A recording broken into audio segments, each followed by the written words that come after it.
Hi every, welcome to Tamil Keralam. അപ്പോൾ ഇത് കഴിഞ്ഞ ആഴ്ച 2 ദിവസമായിട്ട് എടുത്ത വീഡിയോ ആണ്. അപ്പോൾ കാലത്തെ ബ്രേക്ക്ഫാസ്റ്റ് ഉണ്ടാക്കാനായിട്ട് കിച്ചണിൽ കയറി. അതിന് മുമ്പ് കുറച്ച് വെള്ളം ചൂടാക്കി കുടിക്കാനായിട്ട് ഞാൻ കുറച്ച് വെള്ളം അടുപ്പത്ത് വെച്ചിട്ടുണ്ട്. ചായയൊക്കെ ഇപ്പോൾ വളരെ കുറവാണ് കുടിക്കുന്നത്. പണ്ടൊക്കെ ഒരു ദിവസം തന്നെ 4ഉം 5ഉം ചായയൊക്കെ കുടിക്കുന്ന ഒരാളാണ്. ഇപ്പം വളരെ കുറച്ചിട്ടുണ്ട്. 1 അല്ലെങ്കിൽ 2 ചായയാണ് കുടിക്കുന്നത്. അപ്പോൾ ഉച്ചയ്ക്കുള്ള ലഞ്ചിൻ്റെ കാര്യം കാലത്ത് തന്നെ ചെയ്യാൻ തുടങ്ങിയിട്ടുണ്ട്. മക്കൾക്ക് ഇന്ന് കോളേജുണ്ട്, അതുപോലെ സ്കൂൾ തുറന്നിട്ടില്ല, കോളേജുകാർക്ക് മാത്രമാണ്. അപ്പോൾ അവർക്ക് 2 പേർക്കും കാലത്തെ എന്തെങ്കിലും ഉണ്ടാക്കി കൊടുക്കണമല്ലോ. അപ്പോൾ ഞാനിന്ന് ഉപ്പുമാവാണ് ബ്രേക്ക്ഫാസ്റ്റിന് ഉണ്ടാക്കിയത്. അപ്പോൾ എല്ലാവരും കഴിച്ചിട്ട് 1-2 ആൾക്കാർ മാത്രമേ കഴിക്കാനുണ്ട്. അതിൻ്റെ കൂടെ തന്നെ ഞാൻ ചോറും കാലത്തെ തന്നെ വെച്ചു. ഇപ്പോൾ കുറച്ച് ചീര, ഇത് കടയിൽ നിന്ന് വാങ്ങിച്ചതാണ്. ഞാൻ കൂടുതലും ചീര കടയിൽ നിന്ന് വാങ്ങിക്കാറില്ല. എൻ്റെ ടെറസിൽ തന്നെ ഒരുപാട് ചീരകൾ ഞാൻ വെച്ചിട്ടുണ്ടായിരുന്നു. പക്ഷേ ഇപ്പോൾ ഞാൻ ടെറസിൽ ഒരു ചെടികളും അത്രയ്ക്ക് മെയിൻറ്റെയിൻ ചെയ്യുന്നില്ല. അപ്പോൾ ചീരയൊക്കെ പോയി. 1-2 സാമ്പാർ ചീര മാത്രമേ ഇപ്പോൾ ഉള്ളൂ. അതുകൊണ്ട് ഇപ്പോൾ ചീര കൂടുതലും എടുക്കാത്തത് കൊണ്ട് ചേട്ടൻ കടയിൽ നിന്ന് ഇങ്ങനെ ചീര വാങ്ങിച്ചോണ്ട് വന്നതാണ്.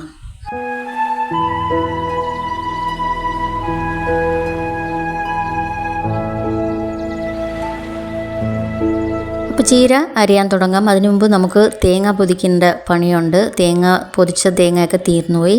ഇപ്പം മഴയത്ത് നന്നായിട്ട് തേങ്ങയൊക്കെ മഴയത്ത് നല്ലോണം ഊറിക്കിടക്കുവാണ്. പൊതിക്കാനായിട്ട് ഇച്ചിരി പാട് തന്നെ. എന്നാലും നമുക്ക് തേങ്ങ ആവശ്യമുണ്ടല്ലോ. അപ്പോൾ ഞാൻ ഒരു തേങ്ങ പൊതിച്ചെടുത്തു. അത് കഴിഞ്ഞിട്ട് ചീര തോരൻ വയ്ക്കാൻ വേണ്ടി കുഞ്ഞായിട്ട് അരിഞ്ഞെടുക്കുവാണ്. ഇതിൻ്റെ കൂടെ തന്നെ ഞാൻ കുറച്ച് കൊച്ചുള്ളി, ചെറിയ ഉള്ളിയും അരിഞ്ഞെടുക്കുന്നുണ്ട്. പണ്ടൊക്കെ ഞാൻ തോരൻ വയ്ക്കുമ്പം പരിപ്പൊക്കെ ചേർത്താണ് വയ്ക്കുന്നത്. ഇപ്പോഴും അങ്ങനെ തന്നെയാണ്. പക്ഷേ ഇന്ന് പടവലങ്ങ തോരനും വയ്ക്കണം. അതിന് ഞാൻ പരിപ്പ് ചേർക്കുന്നുണ്ട്. അതുകൊണ്ട് ഇന്ന് ചീരയ്ക്ക് പരിപ്പ് ചേർക്കുന്നില്ല. പരിപ്പ് ചേർക്കാതെയാണ് ചീര വയ്ക്കുന്നത്. അപ്പം ഞാൻ ചെറിയ ഉള്ളിയൊക്കെ എല്ലാം അരിഞ്ഞെടുത്തിട്ടുണ്ട്.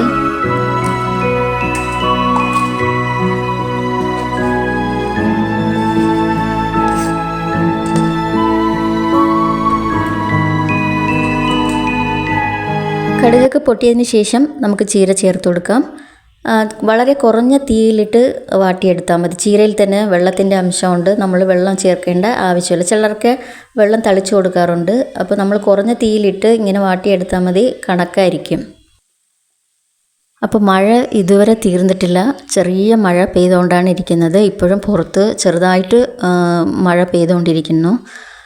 അപ്പം ഞാൻ ചീര ഇങ്ങനെ നല്ലോണം ഇളക്കി കൊടുത്തിട്ട് ഒരു അടപ്പിട്ട് നമുക്ക് വേവിക്കാം. അടപ്പിട്ടില്ലെങ്കിലും കുഴപ്പമില്ല, തീ വളരെ കുറച്ചിട്ടാൽ മതി. അപ്പോൾ ഇനി ഇതിലൊരു മസാല റെഡിയാക്കണം. അപ്പോൾ വെറുതെ തേങ്ങ മാത്രം നമുക്ക് ചേർത്താലും തോരൻ നല്ല രുചിയായിരിക്കും. പക്ഷേ നമ്മൾ മസാല റെഡിയാക്കി ചേർക്കുമ്പോഴാണ് നല്ല രുചി കിട്ടുക. അപ്പോൾ മസാല റെഡിയാക്കുന്നതിന് മുൻപ് നമുക്ക് പടവലങ്ങ തോരൻ അതൊന്ന് കട്ട് ചെയ്ത് വെക്കണം. അപ്പം ഞാൻ ഒരു കഷ്ണം പടവലങ്ങ ഉണ്ടായിരുന്നു. അതിൻ്റെ അകത്തുള്ള ഭാഗങ്ങളൊക്കെ എടുത്ത് മാറ്റിയിട്ട് വളരെ കുഞ്ഞായിട്ട് ഞാൻ അരിഞ്ഞെടുക്കുന്നുണ്ട്. തോരന് കണക്കായിട്ട് നമുക്ക് അരിഞ്ഞെടുക്കാം. അപ്പോൾ ഇതിൽ പരിപ്പ് ചേർത്താണ് വയ്ക്കുന്നത്. പരിപ്പ് ചേർക്കുമ്പോൾ നല്ല രുചിയുണ്ടാവും. ഇതൊന്ന് അടുപ്പത്താക്കിയതിന് ശേഷമാണ് പരിപ്പ് ഒന്ന് വേവിക്കാൻ ഇടണം. അതുപോലെ ചീരക്കുള്ള മസാലയും റെഡിയാക്കണം.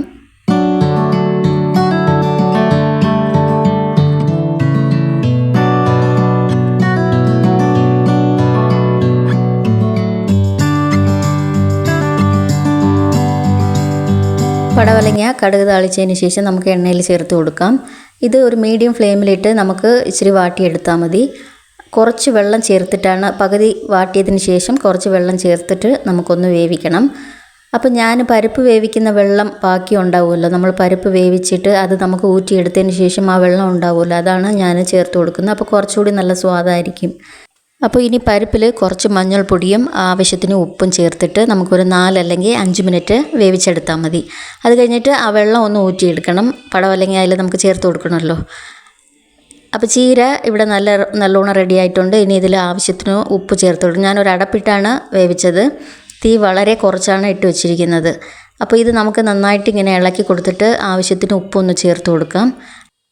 ഉപ്പ് ചേർത്ത് കൊടുത്തതിന് ശേഷം നമുക്ക് ഇച്ചിരി അത് ഇളക്കി കൊടുത്തിട്ട് അത് കഴിഞ്ഞിട്ട് മസാല റെഡിയാക്കി അതും ഒന്ന് ചേർത്ത് കൊടുക്കണം. വീണ്ടും ഒന്ന് ഇളക്കി കൊടുത്തിട്ട് ഒരു 4-5 മിനിറ്റ് അടച്ചു വെച്ച് നമുക്ക് വേവിച്ചാൽ മതി. ചീര തോരൻ അടിപൊളിയായിട്ട് റെഡിയാവും.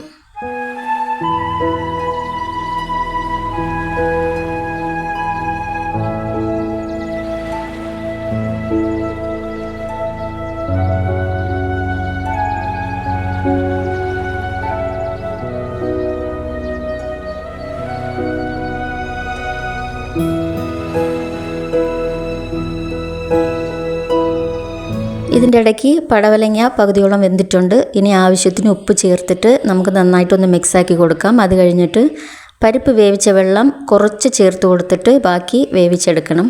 അപ്പോൾ പുറത്ത് നല്ല മഴയാണ്, ഇതുവരെ തീർന്നിട്ടില്ല, അപ്പോഴേ തുടങ്ങിയ മഴയാണ്.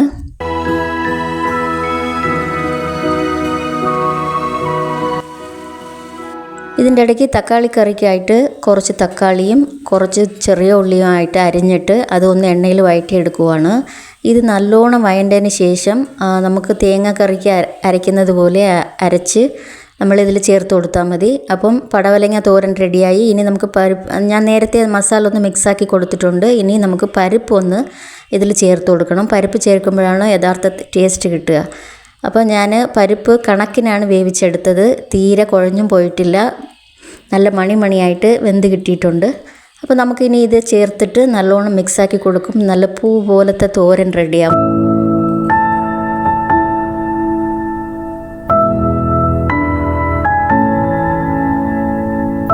തക്കാളി നല്ലോണം വെന്തിട്ടുണ്ട്. ഇനി നമുക്കിതിൽ തേങ്ങയൊക്കെ അരച്ച് ചേർക്കാം. അപ്പോൾ ഞാൻ നേരത്തെ അരച്ച് റെഡിയാക്കി വെച്ചിട്ടുണ്ടായിരുന്നു. ഇതൊന്ന് നമുക്ക് മിക്സാക്കി കൊടുത്തിട്ട് ആവശ്യത്തിനുള്ള വെള്ളം ചേർത്ത് കൊടുക്കാം. അപ്പം നമ്മൾ എത്രയാണ് തേങ്ങ എടുത്ത് അരച്ചിട്ടുണ്ടോ അതിന് കണക്കാക്കിയാണ് വെള്ളം ചേർക്കുന്നത്. തിക്നെസ്സിന് കണക്കാക്കി നമ്മൾ വെള്ളം ചേർക്കണം. ഈ കറി തിളയ്ക്കാൻ പാടില്ല, തിളഞ്ഞതുപോലെ ആയിപ്പോവും. അപ്പം തിളയ്ക്കാറാവുമ്പോൾ നമ്മളിത് ഒന്ന് ഓഫാക്കി കൊടുക്കണം.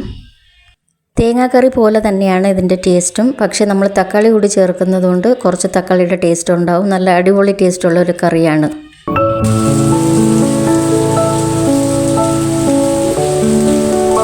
അപ്പോൾ പടവലങ്ങ തോരനും റെഡിയായി, പരിപ്പൊക്കെ ചേർത്ത് കൊടുത്തിട്ടുണ്ട്. അതുപോലെ തേങ്ങാക്കറി തിളയ്ക്കാറായി. ഇനി നമുക്ക് ഓഫാക്കി കൊടുക്കാം. ഒന്ന് ഇത് കലക്കി വിട്ടതിന് ശേഷം നമുക്ക് ഓഫാക്കിയാൽ മതി. അതുപോലെ ചീരത്തോരനും റെഡിയായിട്ടുണ്ട്. അപ്പോൾ ഉച്ചയ്ക്കുള്ള ലഞ്ച് റെഡിയായി.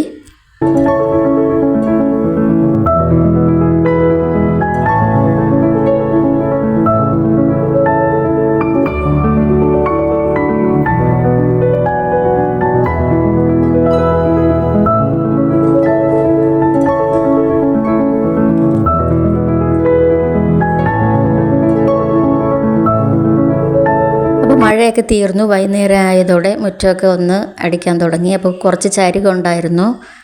ഞാൻ പണ്ടത്തെ വീഡിയോയിലൊക്കെ പറഞ്ഞിട്ടുണ്ടാവും, ഞങ്ങളുടെ വീട്ടിന് മുമ്പ് 2 മരമുണ്ട്. ഒന്ന് പ്ലാവും ഒരു മാവും ഉണ്ട്. അപ്പോൾ കൂടുതലും കരിയിലകൾ മുറ്റത്തുണ്ടാവും, എന്നും ഉണ്ടാവും. അപ്പോൾ മുറ്റമൊക്കെ ഒന്ന് അടിച്ചു കൊടുത്തിട്ടുണ്ട്.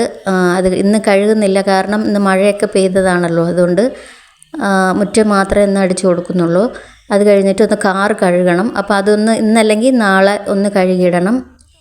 അപ്പോൾ കഴിഞ്ഞ വീഡിയോയിൽ ഫാമിലിയിൽ ഒരു കല്യാണം ഉണ്ടെന്ന് ഞാൻ പറഞ്ഞായിരുന്നു. അപ്പോൾ അതിൻ്റെ തുണിയൊക്കെ ഷോപ്പിങ്ങൊക്കെ കഴിഞ്ഞു. ഇനി അതൊരു സ്റ്റിച്ചിങ് ഉണ്ട്. ഇന്ന് സമയമില്ല സ്റ്റിച്ചിങ്ങിന്. നാളെ കാലത്ത് തന്നെ പാചകമൊക്കെ കഴിഞ്ഞതിന് ശേഷം ഉച്ച തൊട്ട് ഒന്ന് സ്റ്റിച്ചിങ് തുടങ്ങണം. കാരണം ഇനി ദിവസങ്ങളില്ല, 2-3 ദിവസങ്ങളേ ഉള്ളൂ. അതിന് മുമ്പ് 2 മക്കൾക്കും ഫ്രോക്ക് തയ്ക്കണം. അപ്പോൾ എനിക്കുള്ള ബ്ലൗസ് എല്ലാം സ്റ്റിച്ച് ചെയ്തെടുക്കണം. പിന്നെ ഒരുപാട് ജോലിയുണ്ട്. ഇന്ന് തുടങ്ങിയാലും, ഇന്ന് ചിലപ്പോൾ തുടങ്ങും, അല്ലെങ്കിൽ നാളെ തന്നെ സ്റ്റിച്ച് ചെയ്യാനെടുക്കും.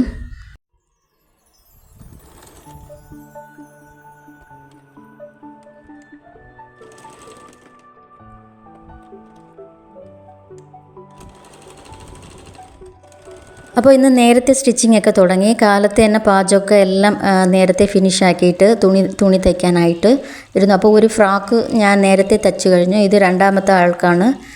ഇത് മറ്റൊരു ഫ്രോക്ക് തയ്ക്കുകയാണ്. അപ്പോൾ ഇനി ഇത് കഴിഞ്ഞിട്ട് എനിക്കുള്ള ബ്ലൗസും ഒന്ന് തയ്ക്കാനുണ്ട്. അപ്പോൾ ഇന്നല്ലെങ്കിൽ നാളത്തോടെ ഇത് ഫിനിഷാക്കും. ഇതിൻ്റെ കട്ടിങ്ങൊക്കെ ഇന്നലെ ഞാൻ ചെയ്തു വെച്ചായിരുന്നു.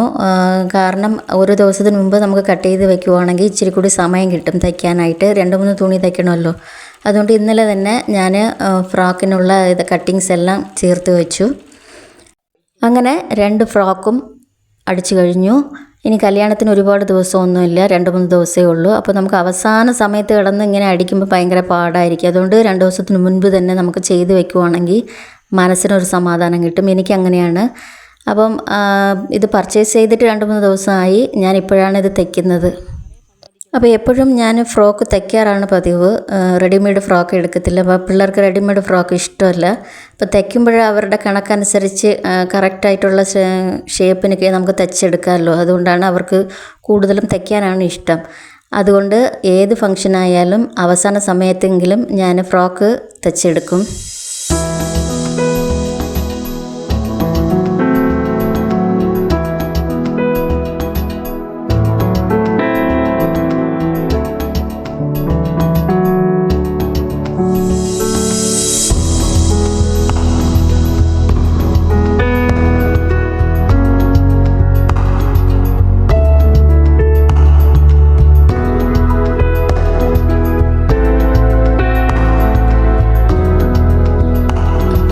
വീഡിയോ എല്ലാവർക്കും ഇഷ്ടപ്പെട്ടിട്ടുണ്ടാവുമെന്ന് കരുതുന്നു. ഇതുപോലെ മറ്റൊരു ഇൻട്രസ്റ്റിംഗ് ആയ വീഡിയോയിലൂടെ നമുക്ക് വീണ്ടും കാണാം.